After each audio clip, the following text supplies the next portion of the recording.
నమస్కారం అండి. ఇప్పుడు మనము మునక్కాడ గ్రేవీ కర్రీ చేయటం చూద్దామండి. ఇక్కడ ఒక బేసిక్ పోపు ఉంది.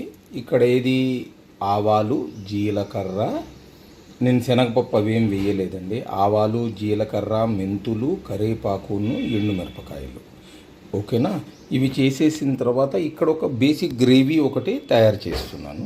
ఇక్కడ టమాటాలు, నేను ఇవి డీసీడెడ్ కావండి, ఇవి మొత్తం సీడ్తోనే వేసినటువంటి టమాటాలు. ఈ టమాటాలు దాని తర్వాత వచ్చేటప్పటికి కొంచెం పచ్చిమిరపకాయలు, ధనియాలు కొన్ని, ఓకే, కొంచెం నువ్వులు, ఓకే, దాని తర్వాత కొంచెం చింతపండు వేసి ఇప్పుడు దీన్ని గ్రైండ్ చేసేసి మనకి ఇక్కడ కట్ చేసినటువంటి ములక్కాడలు ఉన్నాయండి. ఇదిగోండి, మీకు చూపెట్టాలి అంటే కనుక ఇదిగోండి కట్ చేసినటువంటి ములక్కాడలు ఉన్నాయి. మనం ఈ ములక్కాడల్ని వాడుకుని మనం ఏం చేస్తామంటే కనుక ఎంత కావాలో అంత మనము ఆ ములక్కాళ్ళు వేసేసి గ్రేవీ కర్రీ ఒకటి చేద్దామండి. చాలా ఈజీ కానీ చాలా సూపర్ టేస్టీ ఉంటుంది. ఇదిగోండి కంప్లీట్ అయిపోయినటువంటి గ్రేవీ ఇది ఇప్పుడు మనము డైరెక్ట్గా దీంట్లోకి వేసేస్తాము, కడాయిలోకి వేసేసి దీన్ని మనము సన్నటి సెగలో ములక్కాడలతో పాటు మనము ఉడికిస్తామండి. పోపులో వేసేసినటువంటి గ్రేవీ అండి, చూడండి మంచి కలర్ వచ్చింది. ఇదిగోండి వేసేసినటువంటి ములక్కాడలు మనము ఫస్ట్ ములక్కాడని పైనే ఉంచి దాని తర్వాత మూత పెట్టేసి దీన్ని గ్రేవీని ప్రాపర్గా రోస్ట్ అయ్యేందుకు ప్రొవిజన్ చేస్తాము. ఓకేనా? ఇదిగోండి ఇక్కడ మంట మనకి ఒక మోస్తరు చిన్న ఫ్లేమ్లో ఉంది. దాని తర్వాత మనం ఇట్లా మూత పెట్టేసి దీన్ని ఏం చేస్తామంటే కనుక దీన్ని కాసేపు రోస్ట్ చేయనిస్తామండి. మనం జనరల్లీ ములక్కాడ కూరల్లో మనకు ఉండేటటువంటి మెయిన్ రిక్వైర్మెంట్ ఏంటంటే కనుక మనం సాంబార్లో వేసేసుకుంటాము. కొంతమంది ఏదో బేసిన్తో పాటు కూరలు చేస్తారు, మీకు మహారాష్ట్ర ఆ ఏరియాల్లో మీకు కనిపిస్తుంది. ఇది మన పద్ధతి.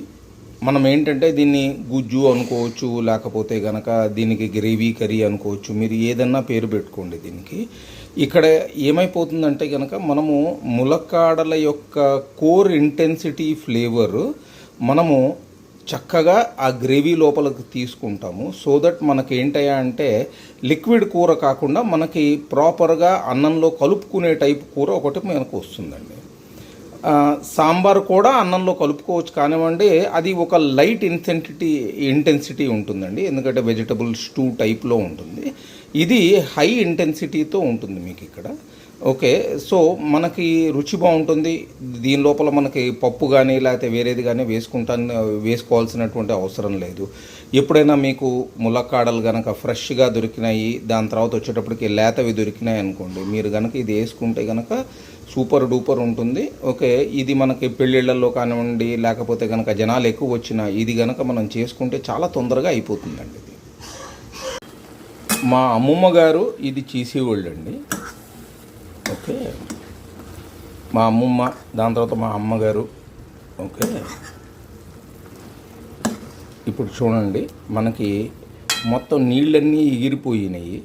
ఓకే, దాని తర్వాత ఇప్పుడు మనము ఈ ములక్కాడల్ని ఈ గ్రేవీ లోపల డిప్ చేస్తే ఏమైపోతుందంటే ఈ గ్రేవీలో ఉండేటటువంటి కారము, పులుపు ఏవైతే ఉన్నాయో కొంచెం ఉప్పు వేసి ఉన్నా నేను. ఓకే, అవంతా ములక్కాడలకి పడుతుందండి.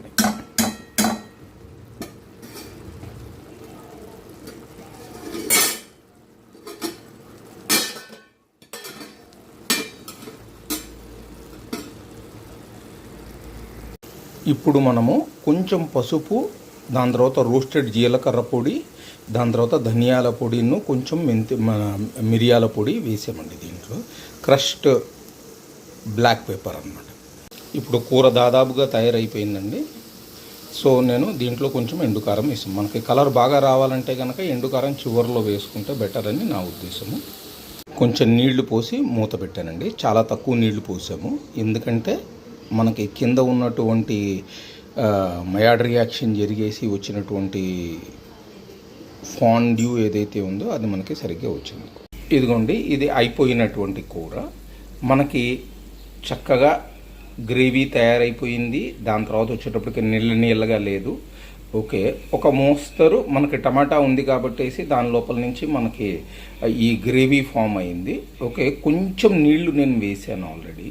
ఓకే, కాబట్టేసి మీకు ఎందుకంటే కలుపుకునేందుకు మనకి సెట్ అవ్వాలి కాబట్టి ఇప్పుడు నేను మంట నాపేసానండి. మంట నాపేసి ఇప్పుడు చూడండి మీకు ఇంకా క్యారీ ఆన్ కుకింగ్ అవుతుంది. దీన్ని ఫోల్డ్ చేసేసి అంటే కనుక కింద నుంచి పైకి పైనుంచి కిందకి ఒకసారి తిప్పేసి ఏం చేస్తానంటే కనుక మూత పెట్టేస్తాను నేను ఇట్లా.